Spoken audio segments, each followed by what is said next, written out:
گناہ ہونا کوئی بڑی بات نہیں، گناہ پہ جمنا ہلاکت ہے۔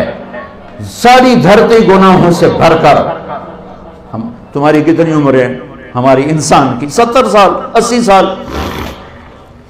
میرا رب فرماتا ہے زمین بھر دے گناہوں سے، خلا کو بھر دے گناہوں سے، سوری گلیکسیز کو بھر دے گناہوں سے، اور اپنے گناہوں کو میرے آسمان کی چھت کے ساتھ لگا۔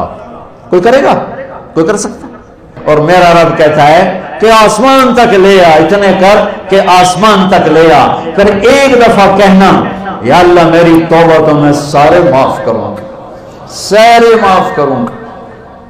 میرے نبی نے ترمذی کی روایت، میرے نبی نے فرمایا کفل بنی اسرائیل کا ایک نوجوان تھا، روزانہ رات کو نئی لڑکی لاتا تھا اپنے کمرے میں۔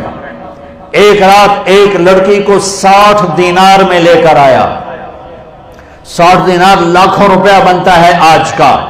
دروازہ بند کیا، اس کو مڑ کر دیکھا وہ رو رہی تھی، تو کفل نے کہا میں زبردستی تو نہیں کر رہا، سودا کیا ہے۔ اس نے روتے ہوئے کہا کفل عزت دار ہوں، پیشہ ور نہیں ہوں، غربت نے یہاں تک پہنچایا ہے کہ عزت بیچنے پہ مجبور ہو گئی۔ جب مالدار لوگ زکوٰۃ نہیں دیتے تو غریبوں کی بیٹیوں کے ماتھے پر طوائف کے ٹھپے لگ جاتے۔ میرے ہوم ٹاؤن تلمبا ہے، وہاں رنجیت سنگھ نے ایک محلہ بنایا تھا۔ جب 1818 میں ملتان فتح کیا رنجیت سنگھ نے، مظفر خان رحمت اللہ علیہ شہید ہوئے، وہ اس کے حاکم تھے، تو اس نے 3 اڈے بنائے طوائفوں کے، ایک ملتان میں، ایک کیروڑ پکا میں، ایک میرے ہوم ٹاؤن تلمبا۔ تلمبا مجھ سے 3 کلومیٹر دور ہے، اور وہاں 1 مہینہ ٹھہرا رہا۔ دریائے راوی اس کو ایسے کنارے کے ساتھ ساتھ ہو کے لگتا تھا تلمبے کے۔ اب تو ہمارے دریا سوسل آ گئے۔ چند سال پہلے میں نے وہاں ان سے ملنا شروع کیا، ان بچیوں سے جو پیشہ کرتی ہیں۔ میرا جی چاہتا تھا میں کپڑے پھاڑ کے باہر نکل جاؤں، میرا کلیجہ پھٹ گیا ان کے ظلم و ستم کی داستانیں سنتے سنتے سنتے، کہ انہیں نچانے والے ماہر، میاں، سردار، چودھری، راٹھ، نواب، ان کی ہوس پوری ہوئی، اور غریبوں کی بیٹیوں کے ماتھے پہ طوائف کا ٹھپا لگا جسے کوئی دھو نہ، موت بھی نہ دھو سکے۔ کون عورت ہے جو اپنے جسم کو بیچنے پر خوش ہو؟ یہ مرد ہے ظالم جس نے اپنی ہوس پوری کرنے کے لیے عزتوں کی نیلامی کر دی۔ شادیاں بھی تو کر سکتے ہیں، اللہ کے فضل 10 سال کے بعد اب وہاں کی ہر لڑکی کہتی ہے ہماری شادی کروا دو مولانا صاحب۔ میں کہا بیٹی میں کہاں سے لاؤں وہ معاشرہ جو تمہیں قبول کرے؟ میں کہاں سے لاؤں؟ میرے پاس آنسوں کے سوا کچھ نہیں ہے، میں ان کے گھروں میں۔ عورت کی فطرت نہیں ہے کہ اپنے جسم کی نمائش کرے، اپنی عزت کو بیچے۔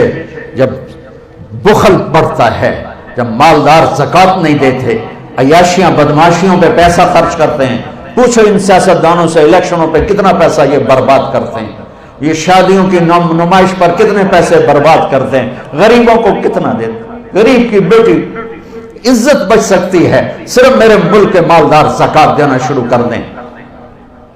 اس نے کہا کفل عزت دار،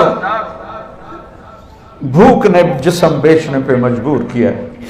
تو کفل رونے لگا، کہنے لگا میری بہن جس عزت سے آئی تھی اسی عزت کے ساتھ چلی جا، اور میرے لیے دعا کرتے، میں بہت درندہ انسان۔ وہ چلی، اور جو تجھے پیسے دی بہت بڑی رقم تھی، کہا لے جا تجھے ہدیہ ہے۔ جب صبح ہوئی وہ گھر پہنچی، کفل مر گیا، اچانک مر گیا، اور یہ اتنا گندا انسان تھا کہ کل اس کی میت کو دیکھ کر کوئی سے کندھا دینے نہ آتا، کوئی اس کا جنازہ پڑھنے نہ آتا۔ واہ میرے رب، اس کے پیچھے تو موسیٰ علیہ السلام تھے، میرے آپ کے پیچھے تو محمد مصطفیٰ ہے. ہاتھ میں تو تھا ہی تھا، آج ہر امتی کے ہاتھ میں خنجر ہے سوائے چند ایک کے، اور ان کا نشانہ میرے نبی کا دل ہی ہے. شراب کے اڈے، یہ خنجر ہے میرے نبی کے سینے میں. سود کے کام، ظلم و ستم، قتل ناحق، ماں باپ کی نافرمانی، رشتے ناتوں کا سفید ہو جانا، یہ ڈرگز، یہ مافیا، یہ نشے، یہ سب میرے نبی کے سینے پر خنجر ہے.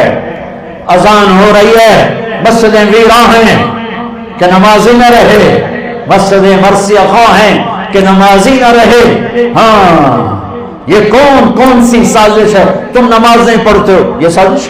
روزہ نہیں رکھتا میرا پنجاب، یہ سازش. رشوت ہر دفتر میں ہے، کس کی سازش؟ مائیں ذلیل ہو رہی، کس کی سازش؟ ہاں، بہت دور چلا گیا. کفل کے پیچھے تو موسیٰ علیہ السلام ہے، میرے آپ کے پیچھے تو محمد مصطفیٰ ہے.